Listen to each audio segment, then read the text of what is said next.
کشا خیلی خیلی خب ضمن سلام مجدد. من همین شروع کار چند تا نکته رو بگم. اولا اینکه بابت صدام عذرخواهی میکنم اگر یه مقداری اذیت میشیم، من یکم سرما خوردم. دوم مسئله این که داستانه که من انتخاب کردم داستان گنبد سیاه هست، 7 پیکره. من یه سرچی کردم تو گروه نورسیس و گروه شب شعر، دیدم که در مورد این جریان کتاب 7 پیکر آقای دکتر عیاض صوفی ظاهرا سال 2020 اه، یه پرزنتیشن داشتن و یه بار هم داستان دوشنبه رو گفتن. حالا مطمئن نیستم که این داستان گنبد سیاه هم گفتن یا نه، ولی حالا امیدوارم که تکراری نبوده باشه.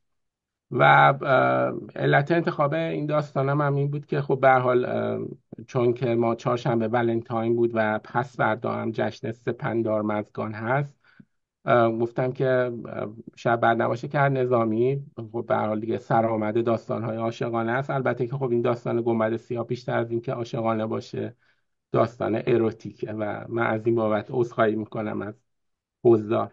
و نکته آخر این که در طول پرزنتیشن تمام عکسایی که وجود داره رو من با چت جی پی تی جنریت کردم، به این صورت که اون قطعه شعر یا اون تکستی که بود و بهش میدادم به اون هوش مصنوعی و ازش میخواستم که یه تصویری جنریت کنه. خب حالا شاید بد نباشه بدونیم که این این داستان های ادبیات ایرانی رو چجوری نگاه میکنه بهشون. من اول یه مقدمه خیلی کوچولو از نظامی میگم، بعد یه بازی مختصری از 7 پیکر و بعد داستان گنبد سیاهو ادامه بدیم. من کلا 17 تا اسلاید دارم و فکر نکنم بیشتر از 35 دقیقه وقتتون رو بگیرم. خب نظامی از بزرگترین شاعران ایرانیه که حدود 1000 سال پیش زندگی میکرده. من واقعا هنوزم نمیدونم که چرا در بین شاعرای ایرانیا یه جورایی شاعر لول 2 حساب میشه. همیشه سعدی و حافظ و مولوی و فردوسی انگار لول 1، یه مقداری در حق نظامی شاید اجحاف شده. من میبینم آقای دکتر عیاضی ظاهرا یه چیزایی یادداشت میکنن، جواب همه سوالا رو بعدن خب ایشون خب، من هست. بعد خب این آقای نظامی 5 تا کتاب خیلی مهم داره که اولیش مخزن الاسراره که در مورد خودشناسی و خداشناسی و یه گزیده ای از اه، خصوصیات اخلاقی رو درش توضیح میده. بعد کتاب دومش خسرو و شیرینه که عشق خسرو و شیرینه که خسرو یه پادشاهیه که پادشاه هوسبازیه و تو این داستان در واقع میشه گفت که شیرین بیشتر از خسرو عاشق تره، برعکس داستان لیلی و مجنون که لیلی انقدر که مجنون انقدر عاشقه که به هر حال مجنون میشه. کتاب بعدیش 7 پیکره که از قبل از تولد بهرام گور تا بعد از فوتش رو توضیح میده و قسمت اعظمش هم در مورد اون 7 داستانیه که توش هست و من حالا تو اسلاید بعد یکم بیشتر در مورد این حرف میزنم. و آخرین کتابش هم که طولانی ترین کتابش هم هست اسکندرنامه است که در واقع یک گدرینگی از تمام داستان‌های واقعی و غیر واقعی و تخیل و اسطوره هایی که در مورد اسکندر وجود داره. خب بهرام گور فرزند یزدگرد اول پادشاه عهد ساسانی بوده که یزدگرد اول یه پادشاه خیلی ظالم و خونخواری بوده و هر وقت که بچه دارای فرزند می شده این فرزندش به یه دلیلی از دنیا می رفته و قبل از اینکه بهرام گور به دنیا بیاد منجما به یزدگرد میگن که بهتره که اینو از این سرزمین ببریش یه جای دیگه که اونجا بزرگ بشه که از بین نره. به خاطر همین بهرام گور رو میفرسته ظاهرا تو مرز یمن و تو سرزمین یمن پیش یه پادشاه اونجا بزرگ بشه و اون پادشاه تصمیم میگیره که یه قصری درست کنه که در خور بهرام باشه و تو اون قصر این بهرام بزرگ بشه و در کل بهرام گور طبق بر اساس آموزش هایی که دیده برخلاف پدرش انسان خوبی بوده. بعد بهرام گور خیلی مشهور بوده به شکار، به خصوص تخصصش هم شکار گور خر بوده.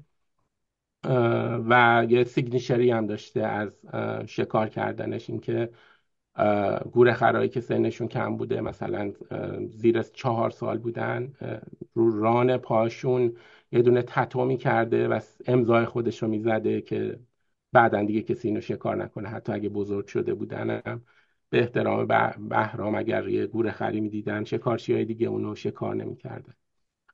یا یه داستان دیگه ای که تو هفت پیکر در موردش توضیح میده، یه شیری ظاهرا داره یه گور خری رو شکار میکنه و بهرام با یه دونه تیر کمان هم شیر و هم گور خر رو از پا در میاره. یا یه داستان دیگه این که بهرام، همه این داستان ها تو هفت پیکر اومده، به شکار گور خر میره و اون گور خر اونو فرار میکنه، میره نزدیک یه غاری و ظاهرا در درون غاری اژدهایی بوده که ظاهرا بچه این گور خر رو گرفته بوده، کشته بوده و بهرام میفهمه که این گور خر اینو آورده اینجا که این انتقام بچه‌شو از این اژدها بگیره و به این ترتیب بهرام اون اژدها رو میکشه و به هر حال انتقام اون گور خر رو میگیره.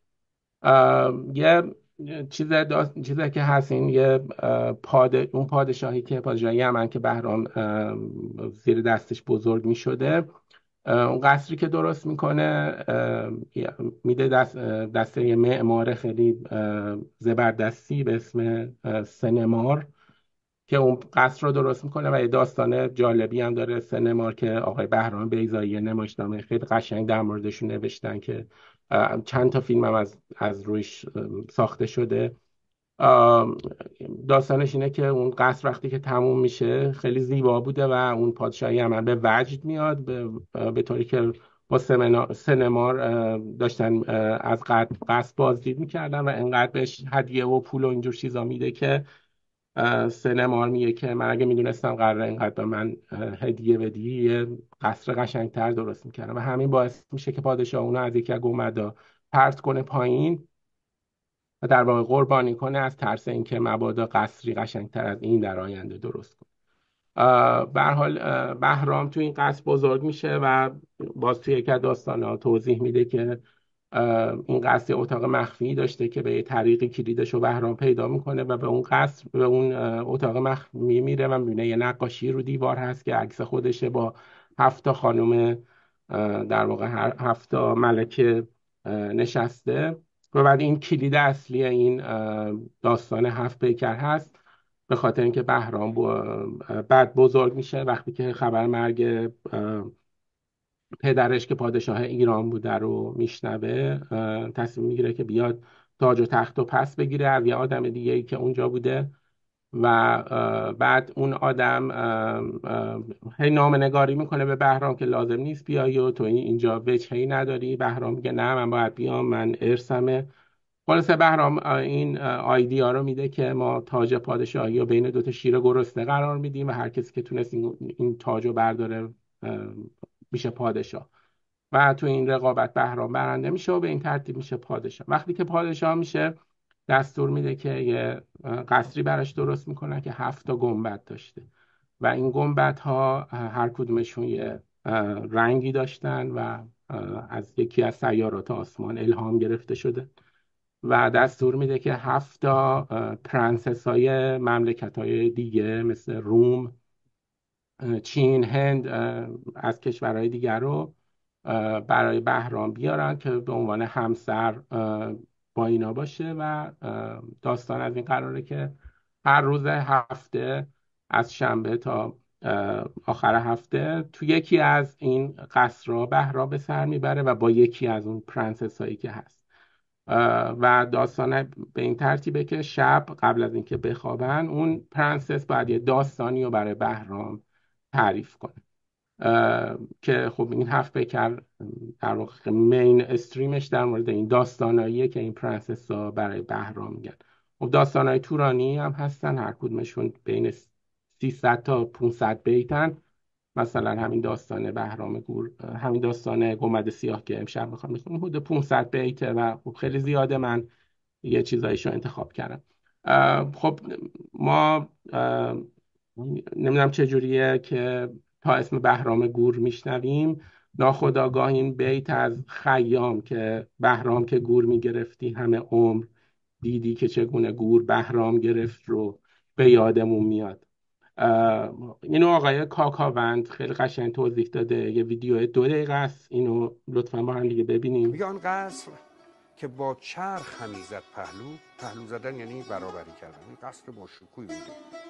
بر درگه آن شهان نهادندی رو، این اونقدر عظیم بود که حتی پادشاهان میمدن تعظیم میکردن.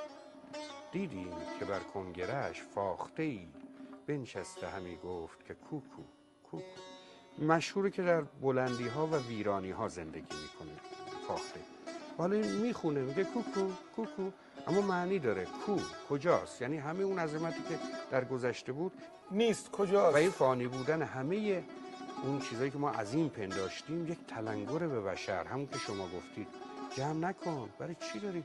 دیگه میخوای از جمشید بالا. جمشید بزرگترین پادشاه اساطیری ایران، آنقدر که جمشید در او جام گرفت، آهو بچه کرد و روبه حرام گرفت. قصر با شکوه جمشید که جام جم هم داشت، جام گرفتن همون جام جم هم شراب خوردن و در واقع کام روایی کردن، اون قصر تبدیل شده به خرابه ای که آهو میاد بی دغدغه بچه‌شو اونجا به دنیا بیاره. میدونید که آهو باید هیچ نگرانی نداشته باشه تا بچه‌شو به دنیا بیاره. قصر جمشید اونقدر متروک شده که سال به سال کسی از اونجا رد نمیشه و آهو به راحتی بچه‌شو به دنیا بیاره و روباه آرامش پیدا میکنه. روباه هم میدونید که جانور گریزانیه، هیچ وقت آرامش نداره، ولی امنیت کامله. بهرام که گور میگرفتی همه عمر، دیدی که چگونه گور بهرام گرفت. بهرام به شکار گورخر مشهور بود و نهایتا خود شکار گور شد، یعنی مرد. اما این ایهامشه، چون نکته ظریف اینه که هر دو گور میتونه گورخر باشه.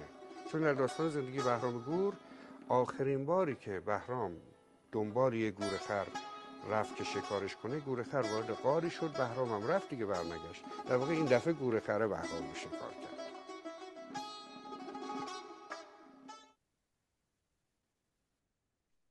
بله.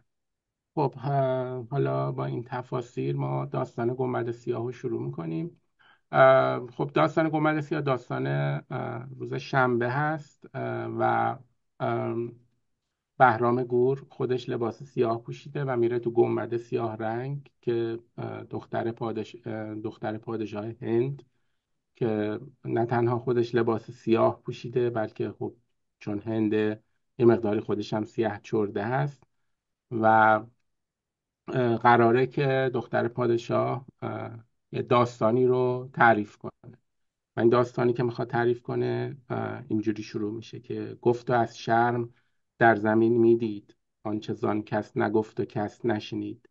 که شنیدم بخردی از خیشان، خرده کاران و چابک اندیشان.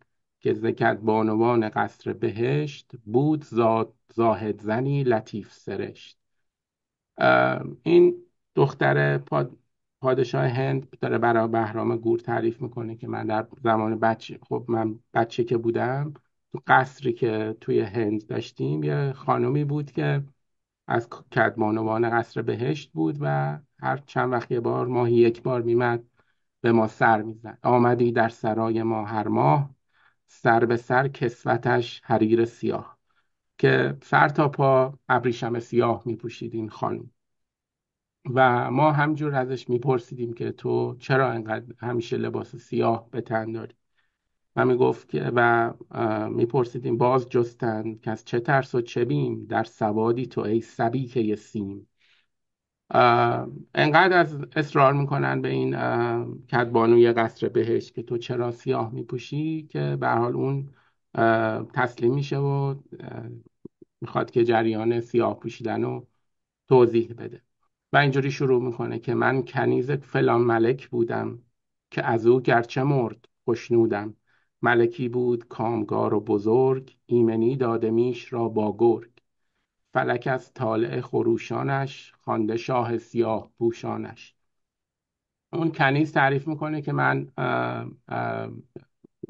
اون خانوم تعریف میکنه که من کنیزه یه پادشاهی بودم که پادشاه کار درستی بود و سرتاسر قلمرو پادشاهیشو ایمن کرده بود و بهش شاه سیاه پوشان میگفتن. و اون در قصر پادشاهی خودش یه مهمان پذیری درست کرده بود که افراد مختلفی که میمدن و دعوت میکرد تو اون داخل اون مهمون خونه. هر که آمد لگامگیر شدند، به خودش میهمان پذیر شدند. همه عمرش بر آن قرار گذشت، تا نشد عمرش از قرار نگشت. در تمام عمرش غیر از اینکه پادشاه خوبی بود، از مهمان ها به خوبی پذیرایی میکرد، تا اینکه مدتی گشت ناپدید از ما. سرچو سیمرغ در کشید از ما. تا اینکه یه مدت این پادشاه ناپدید شد از ما و از پادشاهی رفت و هیچ کس هم نمیدونست که جریان از چه قراره. و ناگهان روزی از عنایت بخت، آمد آن تاجدار بر سر تخت. از قبا و کلاه و پیراهنش، پای تا سر سیاه بود تنش. پس این پادشاه ناپدید میشه و بعد از یه مدت برمیگرده و همه لباساش و کفشش هم سیاه بوده دیگه، سیاه پوش شده بود. بعد این برای این کنیز جالب میشه که تو چرا لباس سیاه پوشیدی، و چون این کنیز بوده و به هر حال بعضی شبا به پادشاه نزدیک میشده، تصمیم میگیره که از زیر زبون پادشاه بکشه که تو چرا سیاه پوش شدی. شبی از مشفقی و دلداری، کردم آن قبله را پرستاری. بر کنارم نهاد پای به مهر، گله می کرد از اختران سپهر.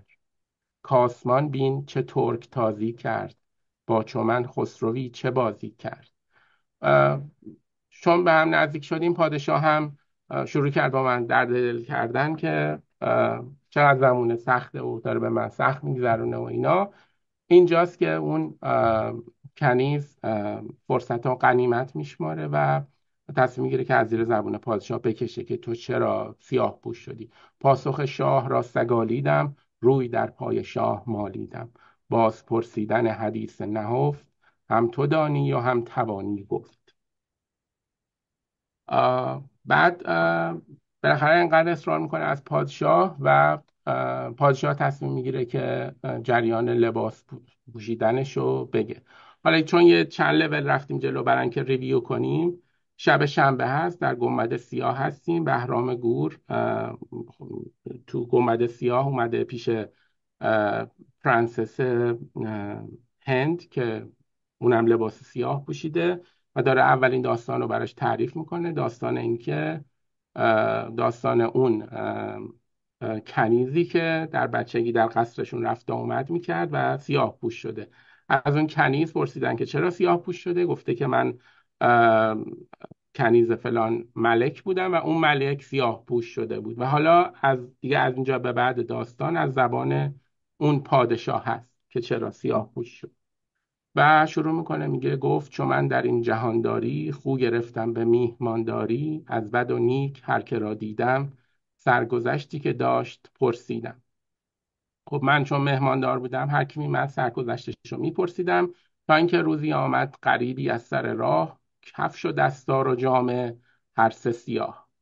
تا اینکه یه غریبی اومد که کلا سیاه پوش شده بود. این خیلی خیلی جالبه در این حالی که ممکنه یه ذره پیچیده به نظر برسه. همینجور این سیاه پوش شدن داره منتقل میشه به میره تو تر دیپ تر میشه قضیه.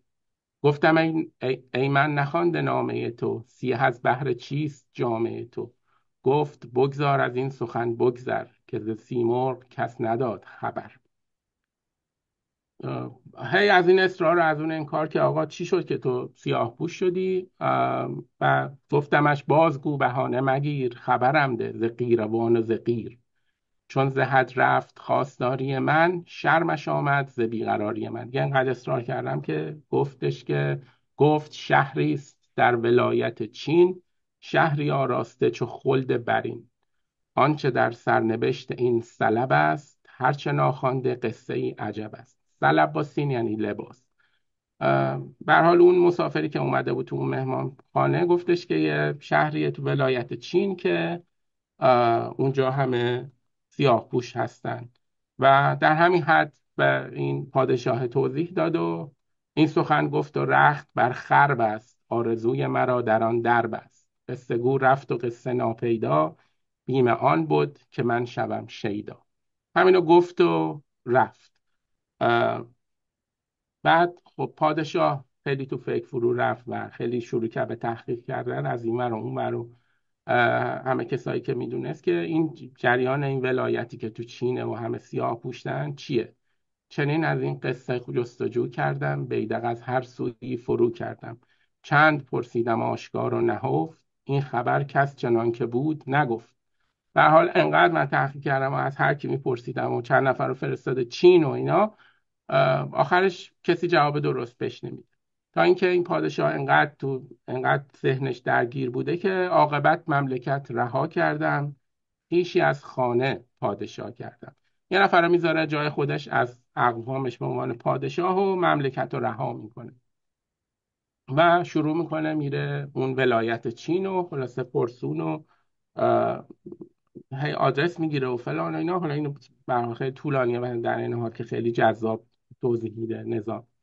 من گفتم اینا پشت سر هم نیست، یه تیکه‌ایه که من انتخاب کردم به نظرم چیزای جالبی. تا اینکه وقتی هم که میره اون ولایت چین با خودش چند تعداد زیادی غلام و مقدار زیادی پول و طلا و جواهر و اینجور چیزا میبره و ساکن میشه تو اون ولایت و وارد شهر میشه، میبینه که همه سیاه پوشن، تمام مردم لباسای سیاه به تن دارن و به هر حال اونجا آشنا میشه و یه مدت میمونه و یه جایی رو میگیره و اونجا زندگی میکنه برای یه مدتی و با یه مرد قصابی آشنا میشه که از اتفاق مرد خوبی هم بوده. چون نظر ساختم ز هر بابی، دیدم آزاده مرد قصابی.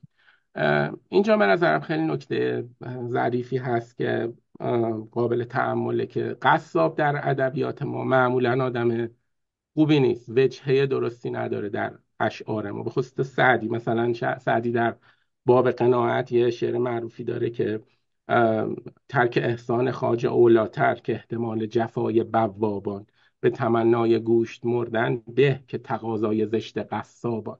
ولی اینجا نظامی این مرد قصاب رو به عنوان یه آزاده مرد تعریف میکنه.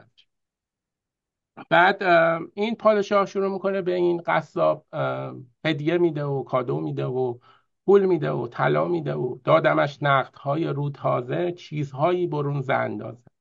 تا اینکه یه روز قصاب اونو دعوتش میکنه به خانهش و بهش میگه آقا تو چرا اینقدر به من طلا و جواهر و هدیه و کادو و اینا میده؟ مگه ما با هم صنمی داریم؟ مگه من اصلا تو رو میشناسم؟ من که قانع شدم به اندک سود، این همه دادنم ز بهر چه بود؟ تا اینکه پادشاه شروع میکنه و داستان خودشو میگه که باز گفتم به دو حکایت خیش، قصه شاهی و ولایت خیش. تا بدانم که هر که زین شهرند، چه سبب که از نشاط بی بهرند. بی مصیبت به غم چرا کوشند، جامه های سیه چرا پوشند. توضیح پرسیدم از اون مرد قصاب که آقا چرا اینا همه مردم شهر شما و همه مردم سیاه میپوشن؟ که با این سوال من قصاب خیلی تعجب میکنه و خیلی ناراحت میشه و میگه گفت پرسیدی آنچه نیست ثواب، دهمت آنچنان که هست جواب. با اینکه تو سوال خوبی نپرسیدی، ولی چون من نمکگیرت شدم و این همه به من کادو و طلا و اینجور چیزا دادی، من جواب تو بهت میدم اون چنان که هست. آه، قصاب بهش میگه که شب که میشه، قصاب به اون پادشاه میگه که پاشو بریم تا جواب سوالتو بدم. میبرتش توی خرابه ای و چون پریز آدمی برید مرا، سوی ویرانه ای کشید مرا. که در اون ویرانه سبدی بود در رسن بسته، رفت و آورد پیشم آهسته.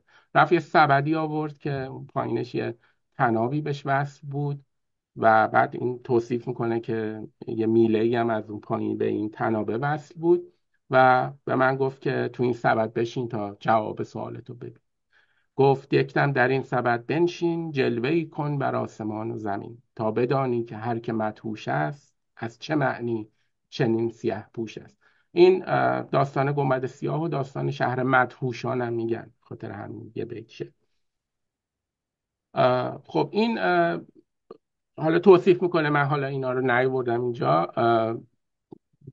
پادشاه میشینه تو سبد، همین که میشینه تو سبد، سبد پرواز میکنه و میره تو هوا و مقدار خیلی زیادی از زمین فاصله میگیره، به طوری که دیگه زمین رو نمیبینه و یه حالت خیلی ترسناکی پیدا میکنه و شروع میکنه به خودش لعنت فرستادن که آخه این چه کاری بود، چرا پادشاهی رو ول کردی اومدی تو سبد بشینی که اینجوری بشه. خیلی ترسناک بودن و خیلی توصیفای جالبی داره، چون تنم در سبد نوا بگرفت، سبدم مرغ شد هوا بگرفت.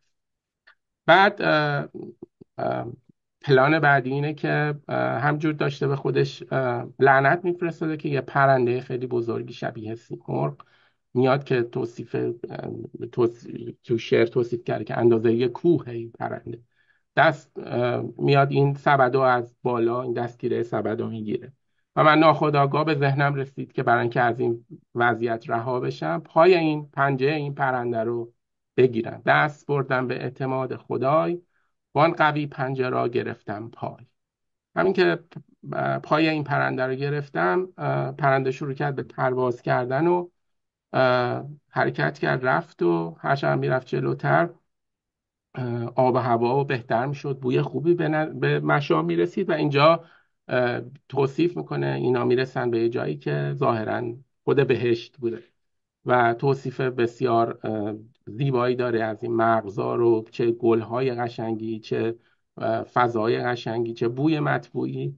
و بعد این پرنده اونو نزدیک زمین فرود میاره و بعد اونجا میشینه و یکم نگاه میکنه، از فضا لذت میبره و بعد توصیف میکنه، میگه خب خسته بودم و دیگه هوام کم کم داشت تاریک میشد، من خوابم برد، رو همین چمنزاری که بودم خوابم برد و بعد بیدار شدم، دیدم که یه تعداد خیلی زیادی کنیزان و حوریان بهشتی از دور دارن میان، همه با جامای نور و نمیدونم چیزهای تزیینات خیلی فریبنده و اینا در دست، وان کنیزکان به رسم پیشینه، سیب در دست و نار در سینه.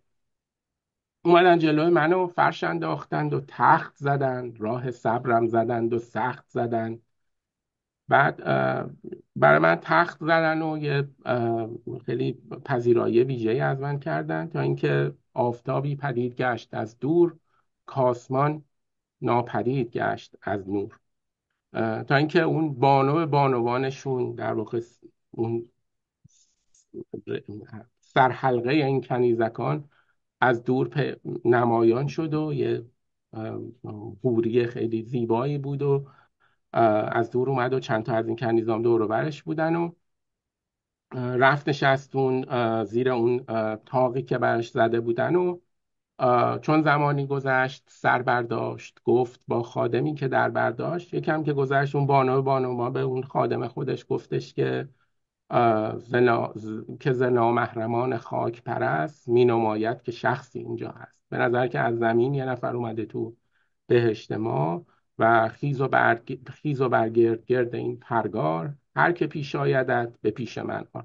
برو بگرد دنبالش و پیداش کن. که خب این پادشاه رو داشته میگفت. آن پریزاده در زمان برخاست، چون پری می پرید از چپ و راست، چون مرا دید ماند از آن به شگفت، دستگیرانه دست من بگرفت. اون خادم اون بانوی بانوان اومد و به حال منو پیدا کرد و دستم رو گرفت و گفت برخیز تا رویم چو دود، بانوی بانوان چنین فرمود. که اون بانوی بانوان گفته که تو بیا بریم به محضر اون چیز کن، در محضر اون باش. بعد من تا رسیدم اونجا، بانوی بانوانی دیدم از این چارم و شخصیتی که این داشت، اومدم سجده کنم. گفتش که گفت برخیز، جای تو نیست، پای بندگی سزای تو نیست. گفت بیا بشین بغل خودم، تو نباید سجده کنی، تو آدم بزرگی هستی. و بعد دستور داد غذاهای متنوع آوردن و می و مشروب و انواع چیزای اه، اه، خوشمزه و چیزای در واقع فریب دهنده رو برای من آوردن و به هر حال من یه مقداری می خوردم و یه کمی حالت چیز خودم رو از دست دادم و همینجور تعدی میکرد، یکم دست درازی میکردم به اون بانوی بانوان نزدیکتر میشدم که به هر حال بهش نزدیک بشم و بانوی بانوان اینجوری به من گفت امشب به بوسه ای قانع باش، بیش از این رنگ آسمان متراش، چون به دانجا رسی که نتوانی که از طبیعت عنان برگردان.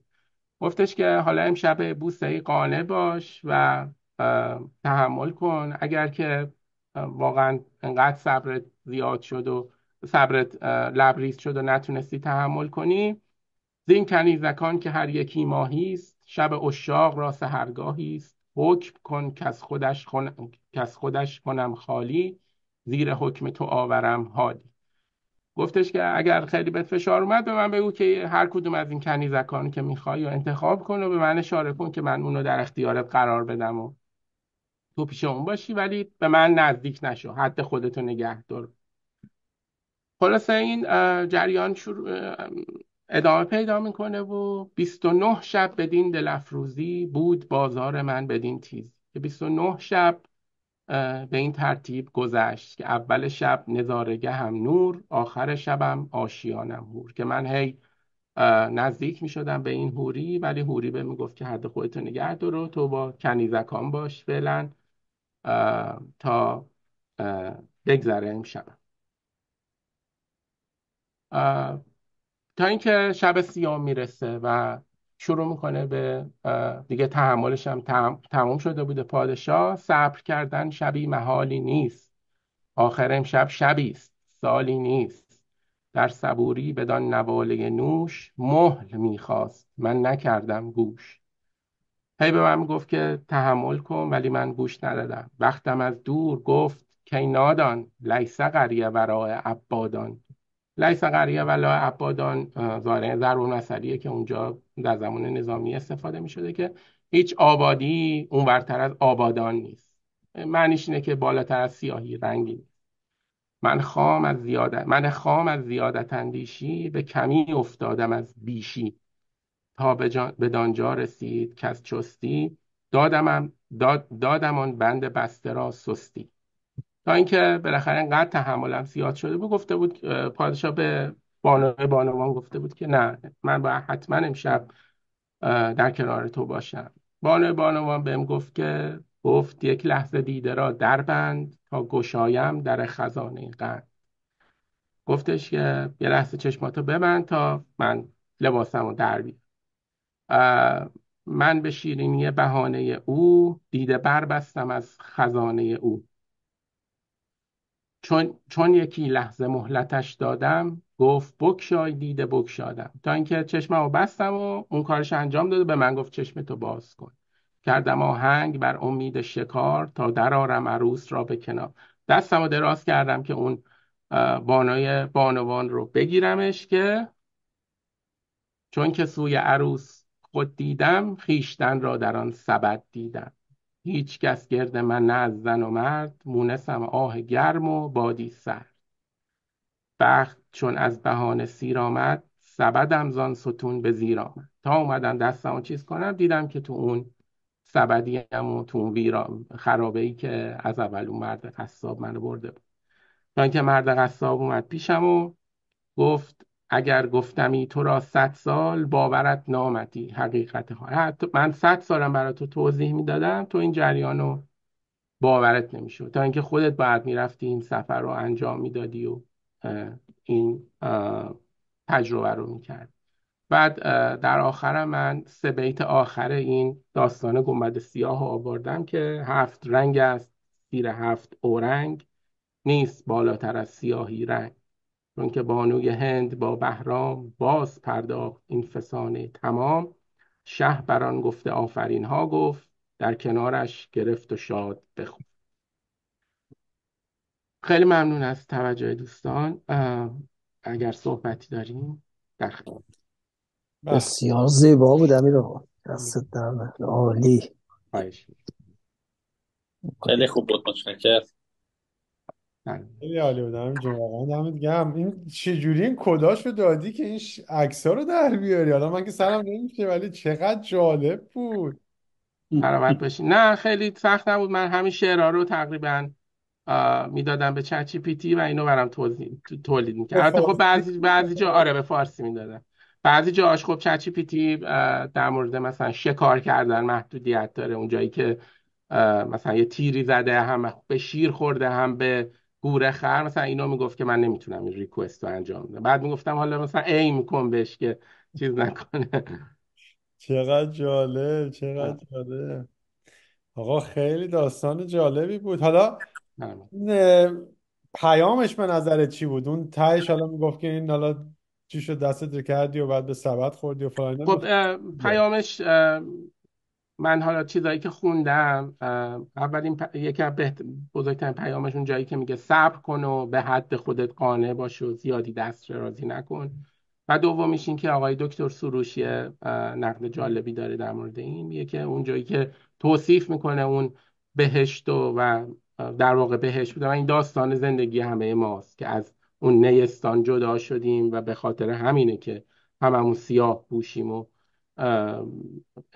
انگار که از اون منظور از بهشت واقعی جدا شدیم و به این دلیله که هممون به نوعی سیاه پوشیم. البته این داستان شاید مثلا در نگاه اول پیام خاصی نداشته باشه، ولی شما این جرنیه، این 500 بیتو که میرین، خیلی نکته های نغز و جالبی داره در بیت، در چیزای در بین اشعارش، به طوری که شما یه سرچ ساده که انجام بدین در مورد داستان گنبد سیاه از نظامی، چقدر مقالات و پیپرهای جالبی هست در مورد این اساطیر و مفاهیم عمیق فلسفی که نظامی به کار برده. حالا اینا واقعا در تخصص من نیست، ولی خیلی چیزای جالبی از توش میشه در.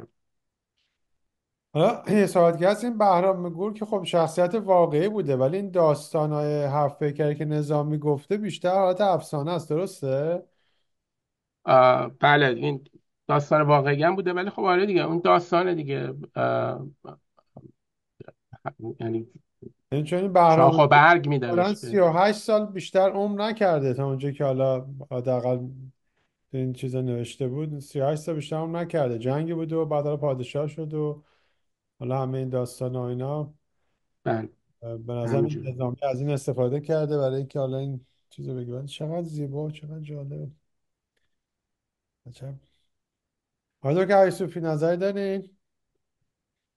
حالا عرضم به حضور شما که بسیار قشنگ گفتن، خیلی خیلی عالی و خیلی خوب. مثلا تصاویر که فوق العاده است. من نتونستم همچی چیزی اون موقع ای آی هم نبود، ولی منم نتونستم مثلا همچی به فکر این برسم این تصاویر به این قشنگی رو